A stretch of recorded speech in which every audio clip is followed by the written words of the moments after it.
Hello everyone বন্ধুরা, আমি আজকে আপনার সাথে একটা কথা শেয়ার করবো। খুবই দুঃখের বিষয়, লজ্জাজনক ব্যাপার। চট্টগ্রাম কোতোয়ালি থানা 10 বছর একটা বাচ্চাকে বাবা প্রতিদিন ধর্ষণ করত। কিভাবে?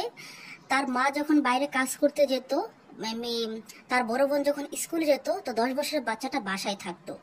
সেই সুযোগে তার বাবা প্রায় সময় মেয়েটাকে ধর্ষণ করতো। আচ্ছা, কতটা জঘন্য লজ্জা নেওয়ার কথা বলুন তো আপনারা।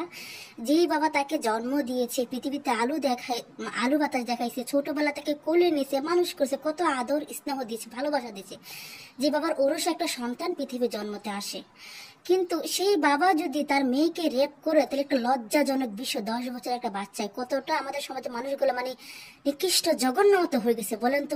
বলার ভাষা নেই। কি বলবেন? বাইরে যারা রেপ করে তারা তো কারো আত্মীয় না, আমাদের রক্তের সম্পর্ক, কিন্তু যদি আমাদের ফ্যামিলির সাথে আমরা সেফ থাকি না, বাবার কাছে মেয়ে সেফ নাই, ভাইয়ের কাছে বোন সেফ না, তাহলে কি বলবেন? জঘন্য, কত লজ্জাজনিত কথা। মানুষ কতটা খারাপ বলে এরকম কাজ করে নিজের মেয়ের সাথে, যেই মেয়েকে সে জন্ম দিয়ে ছোটবেলা পৃথিবীতে এনেছে, তাকে মানুষ করেছে, সেই বাবা কি করে কাজটা করে?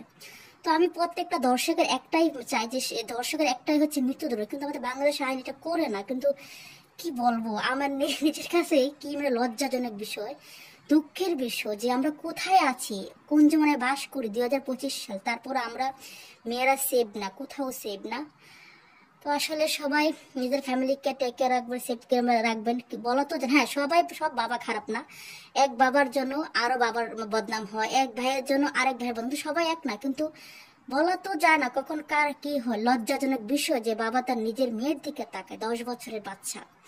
তো এখন মেয়েটা হসপিটালে আছে, মেয়েটার মা বাবার বিরুদ্ধে মামলা করছে। বলেন তো আসামিটা কি? একদিকে সে তার বাবা, একদিকে সে অপরাধী। বলেন কি কার বিরুদ্ধে মামলা? কিন্তু আমি মনে করি এইরকম বাবা ফাঁসি হওয়া, মৃত্যুদণ্ড, এরকম বাবার কোনো প্রয়োজন নেই।